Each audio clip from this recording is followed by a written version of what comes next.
গাজায় যখন ভয়াবহ হামলা, তখন সৌদি যুবরাজ মেতেছেন ডিজে পার্টিতে। গাজায় যখন নির্বিচারে হত্যা চলছে, সৌদি আরবে তখন ডিজে পার্টির আসর বসানোর অভিযোগ উঠেছে।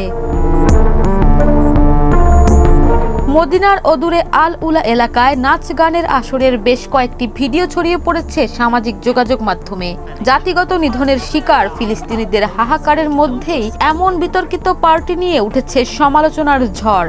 এতে তোপের মুখে ক্রাউন প্রিন্স মোহাম্মদ বিন সালমান।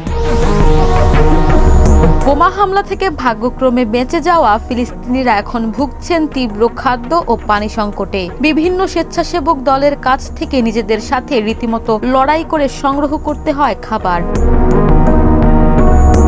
স্থানীয়রা বলছেন, এ যেন আরেক যুদ্ধ। আমরা তো রাজপ্রাসাদ বা বিলাসিতা চাই না, শুধু ক্ষুধা মেটানোর জন্য খাবার চাই। ধ্বংস হয়ে যাওয়া গাজাবাসীর দুর্দশায় আরব বিশ্বের নীরব ভূমিকা নিয়ে আগে থেকেই চলছে বিতর্ক। ইসরায়েলি আগ্রাসন বন্ধে কার্যকর ভূমিকা না রাখায় নিন্দা চলছে সারা বিশ্বে।